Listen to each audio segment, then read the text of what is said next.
Jean-Marie Toiti, bonjour. Vous avez participé à 70 combats amateurs, 41 combats professionnels. Vous êtes champion de France des moyens en 84, 86, 87, challenger européen en 87. Vous avez participé aussi à 6 championnats de France et un championnat d'Europe. Alors, à quel âge avez-vous débuté la boxe? Alors j'ai débuté la boxe à l'âge de 16 ans.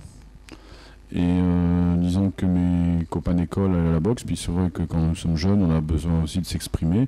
Donc il y avait le football, il y avait la boxe à Béthune, et donc j'ai débuté ma carrière à Béthune, et à l'âge de 16 ans. D'accord. Et pourriez-vous nous rappeler les grands moments de votre carrière?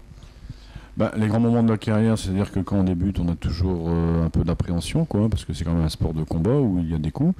Des bons souvenirs, j'en ai beaucoup, notamment par exemple le premier titre de champion d'académie, qui est un titre scolaire, le premier titre de champion des Flandres amateurs, où là on commence déjà à être sélectionné pour les championnats de France amateurs.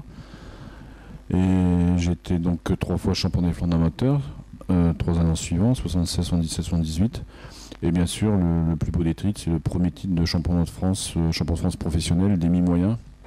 Ça s'est passé le 19 avril 84 à Aix-en-Provence, où j'ai battu le champion de France en titre par KO 11e round. Et là, c'était le premier titre national. Titre que j'ai défendu donc à 5 reprises, et notamment à Neulémine le 19 avril 86, où il y avait plus de 2000 personnes au COSEC de Neu. Et vous avez rencontré d'autres personnes, d'autres grands champions? J'ai eu la chance de disputer 3 rencontres importantes contre des champions du monde professionnels. Donc bien sûr c'est un titre en jeu où je me suis incliné au point, donc devant Gianfranco Rossi qui a été champion du monde de 16 fois. Patricio Oliva, italien également, qui a été donc champion olympique et champion du monde, et Gilbert Delay qui a été champion du monde également, quoi. Disons que j'ai perdu au point devant ces grands boxeurs, donc c'est quand même très méritant d'arriver à un tel niveau face à des champions pareils. À l'heure actuelle, comment percevez-vous le monde de la boxe?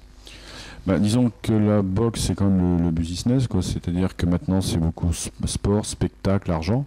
Mais à la base on a beaucoup accéléré, disons, la boxe scolaire, la boxe, l'école de boxe, où là, les gamins à partir de l'âge de 12 ans peuvent s'exprimer.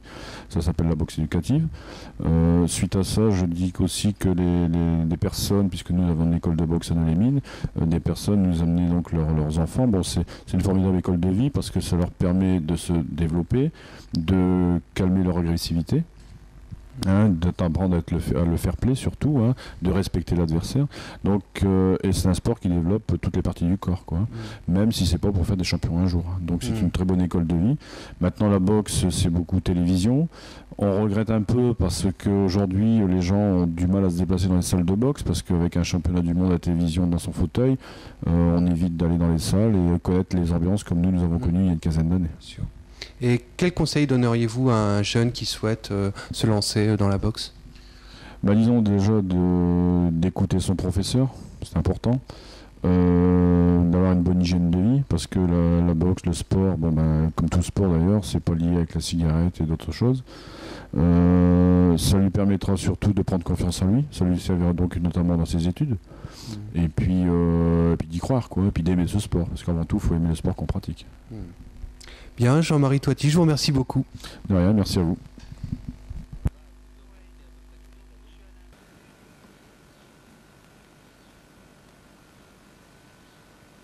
Tu peux décoller un peu l'autre. Non, tu vas.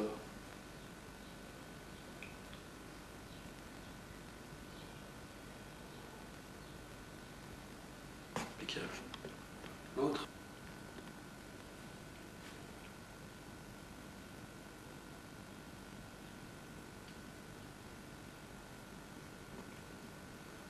Non.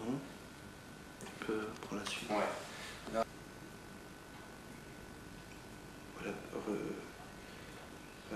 Remonte un peu.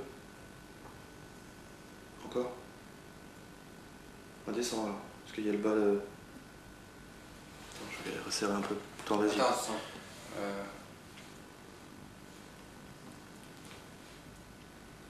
Voilà, comme ça. C'est bon.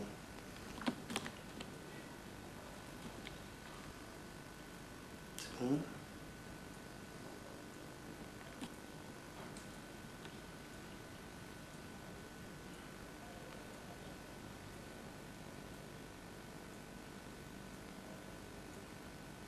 C'est bon?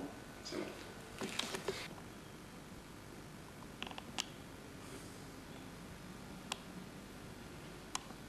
Et vous avez déjà subi des pressions pour... Là-dedans, non. Non. À ce niveau-là. Bah, c'est trop petit. Ouais.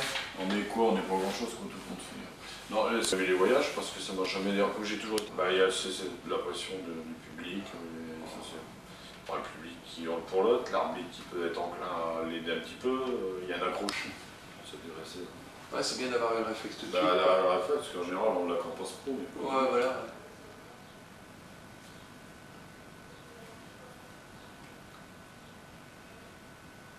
C'est bon. Je vais prendre avec l'arbitre. Alors, au début, on va s'entraîner dans une salle avec les copains, et puis un beau jour, on nous annonce bah, tiens, samedi prochain, tu fais ton premier combat. Bon, bah, je dis, on va voir ce que c'est.